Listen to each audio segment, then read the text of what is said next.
Thank you for. Will the Genshin devs ever give away a 5-star character? Honestly, like, you want an honest answer? Yes, they will. Because there's just no real significant difference between 4 stars and 5 stars conceptually. So they'll just make a pretty bad 5-star and then give it away for free. And then, ooh, we're so generous, look. But they don't have a reason to do that right now because there's no competition. But even without competition, after enough years, they're gonna start losing a little bit of market share, and that kind of, I expect a free 5-star, maybe a standard 5-star or a new 5-star that's not that great on the 5-year anniversary. I just tuned in and wanted to ask if you have initial thoughts about Xianyun. If you do you mind talking about it? Merry Christmas. Merry Christmas to you as well. I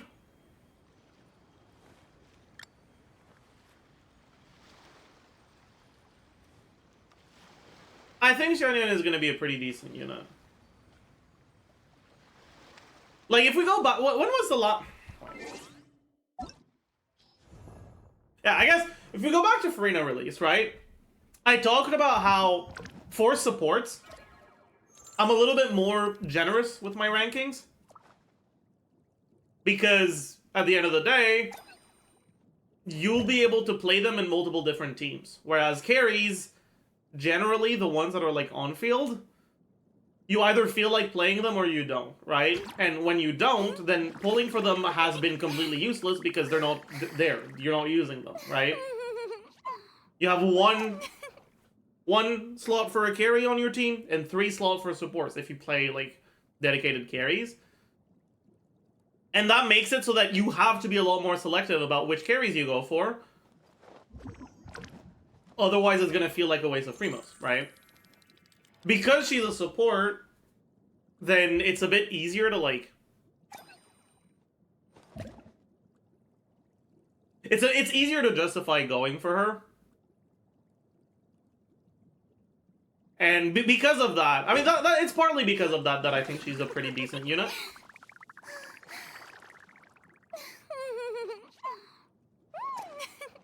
Find it strange that she has grouping, has good synergy with AoE units, but her buff is single target. Maybe I'm missing something.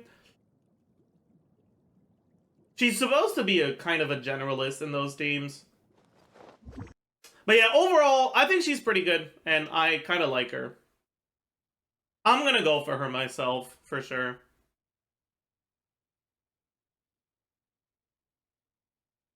Is she a pure support or can be a quick swappy DPS? Look at it this way.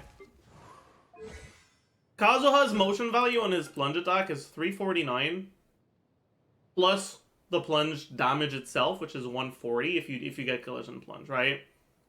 It's almost 500, right? And then his E is another 400, so up to 900-ish. Oh, sorry, another 300, my bad. So up to 800-ish, and if you don't hit the collision plunge, it's still over 600, right?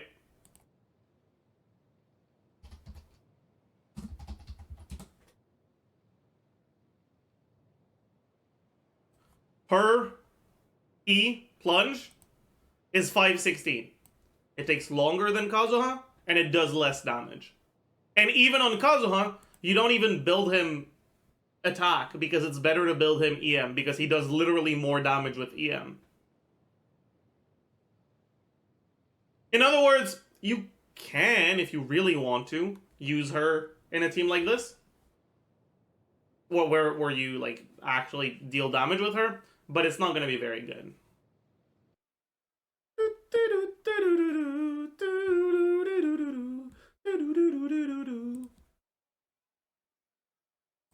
So,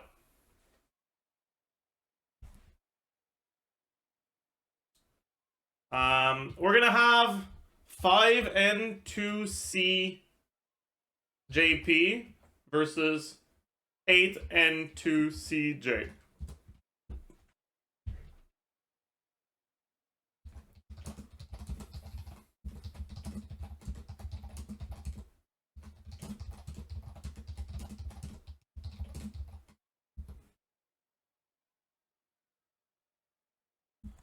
And I guess we can take a look at 10 and 2CD as well. What's D? D is dash, J is jump. E is plunge, C is charge, N is normal. So this is, you do N2C, right? So 2 normal attacks into a charge attack 5 times. Well, you do N2C JP, which is 2 normal attack, charge attack, jump, plunge.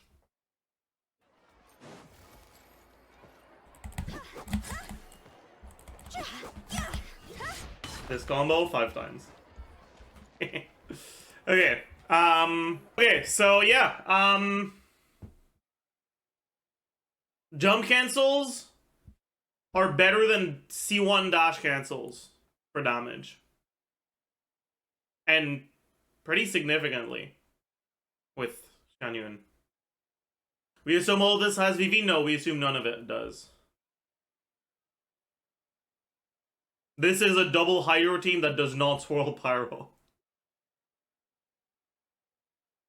How many plunges can she do? I think frame perfect you can get 6. I haven't been able to get 6 in my testing with N2Cs. I've been getting 5 pretty reliably. Sometimes you can get a charge attack after.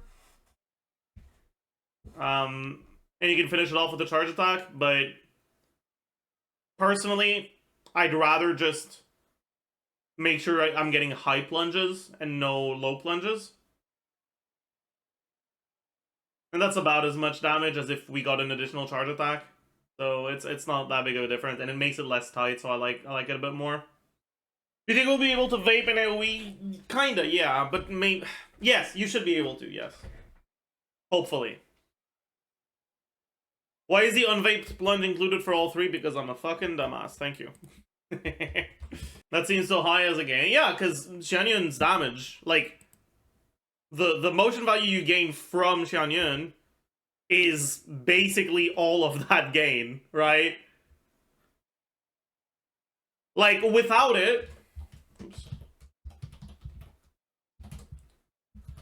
Right, compared to, like, a normal 8 and 2 CJ, right? Without the damage you're gaining from Xianyun, it's about 14% better, which is, you know, hard to justify the slot. But when you add the damage you're gaining from this, then it's, you know, pretty fucking good. How does Homa change this? We can take a look.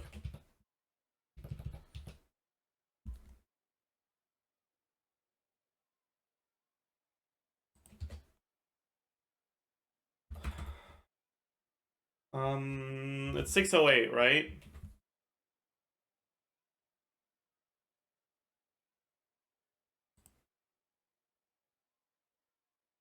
Yeah. We lose the damage percent from Dragon's Bane. Wait, am I dumb?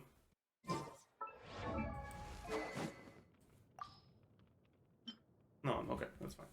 We lose the damage percent from Dragon's Bane and the EM.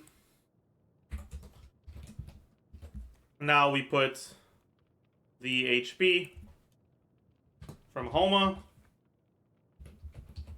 and the crit damage.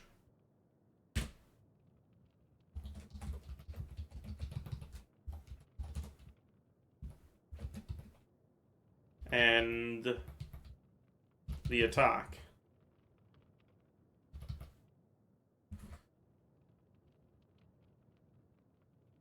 0.8% of max HP.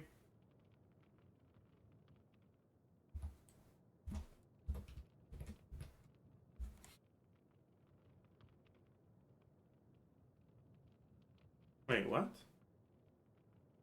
Oh, right. Right.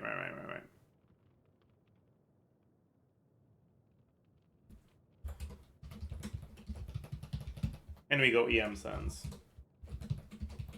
Okay, that makes a lot more sense. It's a much smaller gap. Huh. That fucked something up.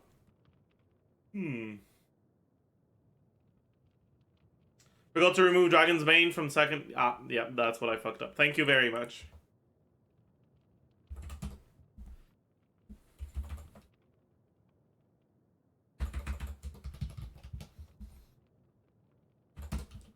There we go. Yeah, okay, that makes more sense. It's a pretty similar comparison. 41 instead of 44, but it's not a huge difference. That being said, though, I am kind of curious. What if minus 46.6 plus 187? Yeah, it is better. Huh. So with this, you actually want to go EM Sends even with Dragon's Bane. Because your HP does not increase Xianyun's damage, like the additional plunge motion value you get from Xianyun, but your Elemental Mastery does. Because you're vaping that Xianyun damage. Same reason why attack main stat is not as good on Ayaka if you're using Shenhe, right? So you'd probably want to go.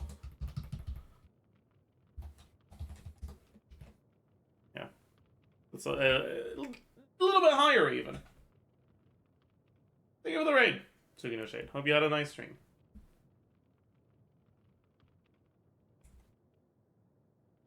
What about Ballad of the Fjords? We can take a look. Is the stat line again? Ballad of the Fjords. So you get 510 base.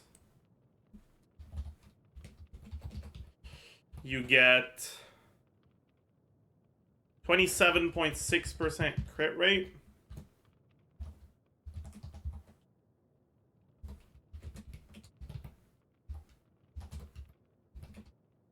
You do not get the 36% damage percent.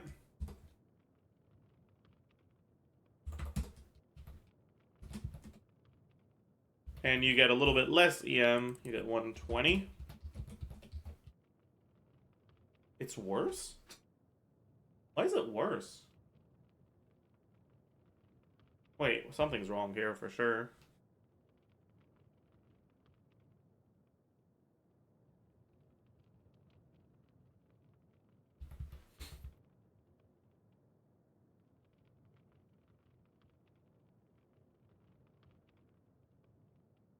Oh!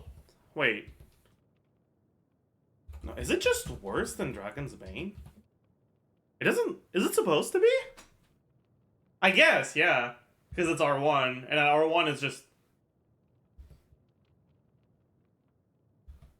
Okay. Right? I mean... Am I being dumb? Is R1 supposed to be about as good as R5 Dragon's Bane?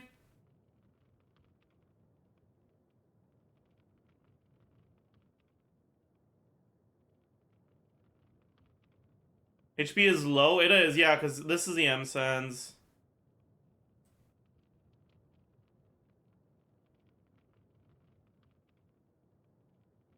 Supposed to be about the same as R3D Bane? Okay, so right now it's a little bit worse than R5 Dragon's Bane, so that makes sense. Okay, thank you. In my mind it was better than this, but I guess not. I guess it's just at high refine that it starts being really good.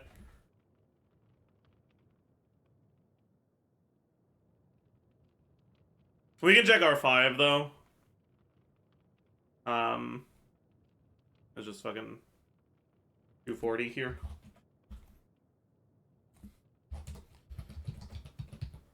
And yeah. Now it's better. And it's almost as good as Homa. Hutao's best team now? I think it could be, yeah. I've never been a huge fan of the double Hydra with Reina. Compared to VV Vape. Because I struggled to see the upside. Like, I personally felt like the way the damage distribution worked out just felt so much better for VV Vape. But like, this is starting to be enough of a jump that like, yeah, this might be better. Is Cloud Retainer's healing enough? Kinda.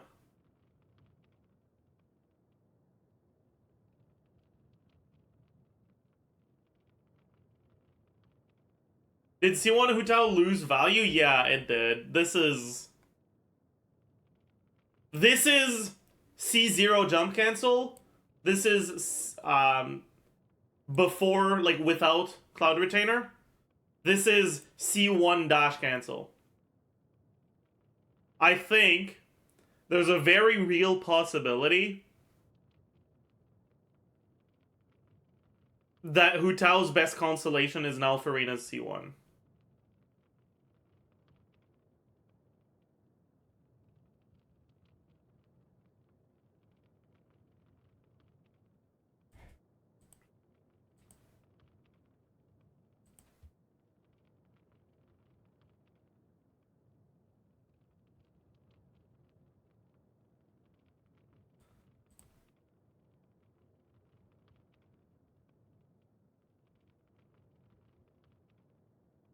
Why is C1 Hutao quote-unquote bad now?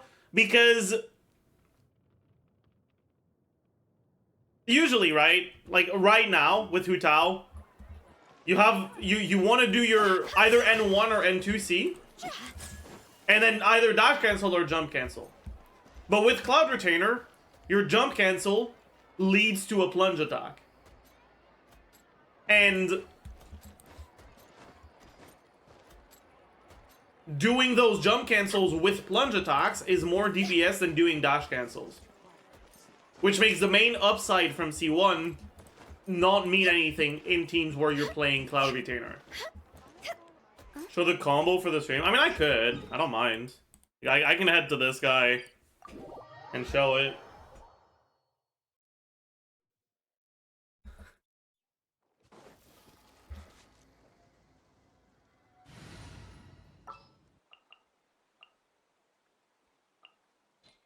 I pressed the...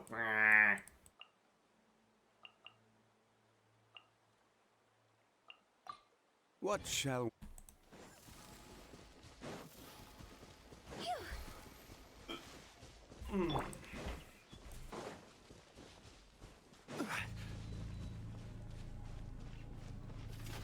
Gather! Rain outlines it. Buckle up! Oh, I fucked it up. Fuck! I'm so bad.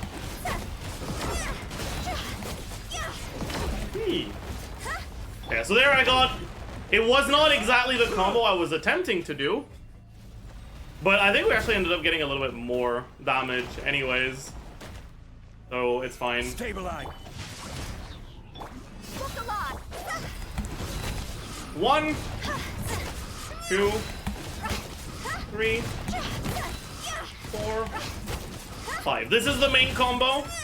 And yeah, my power infusion expired there at the end, which is why you heard the fucking sound from the non-E Hutao charge attack. Right, this sound. This right? That means your E expired before you input your charge attack. If you do low plunge, then you can do 6 times. Technically, probably yes. I have never been able to do it once, so I don't think it's like... I'm never gonna calc a combo that I'm not even able to fucking do, right? Because I think there's no value to it. But yeah, like, another pretty interesting point here, right? Is we're only doing 5 charge attacks, which means that we're a lot less stamina hungry than the usual 8 charge attack combo. Which means that we can afford to expend charge attacks during the setup to dodge abilities and stuff like that you can't really do right now if you play these teams with Hutao. Stabilize. Let's get it on. Right, like if I wait until I'm full, right? Oops.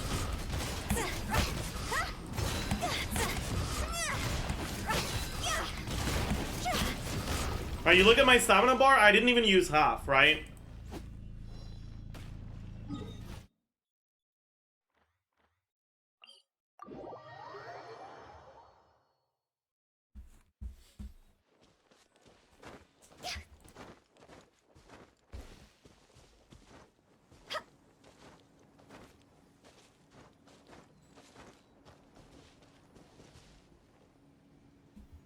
How is N1 CJ? It's not very good. Because the reality is, it's barely faster than N2 CJP. Like, N1C is barely faster than N2C. It's easier to do if you haven't, like, practiced. Because it's a little bit more intuitive to do N1. But, like, if you actually pull for Hutao and, like, play her a decent amount, it is very worth learning the N2. A lot nicer. And 1 CJP makes it way easier to do 6 times, so I think it's only slightly worse. Again, I have not been able to do 6 times. The plunge always expires while I'm fucking falling for the last one. Like, the Pyro Infusion expires while I'm falling for my last plunge, and it does physical damage at the end. Because, like, unlike the charge attacks, right? With Hutao, if you charge attack and you input your charge attack right as your E expires, like 0.1 seconds before it expires, then your whole charge attack will have the infusion. Plunge attacks don't work that way. You have to keep your Pyro Infusion until you have touched the ground. Otherwise, it will not do pyro damage, it will do physical damage. Which means that the combos are a lot tighter if you're trying to do 6, and it just... I don't consider it to be the sort of thing that... I mean, if I struggle to do it in a situation where I'm only focused on doing it, I can't expect the average Hutao player to be able to do it in a normal combat situation when they're not just fucking, like, focusing exclusively on that.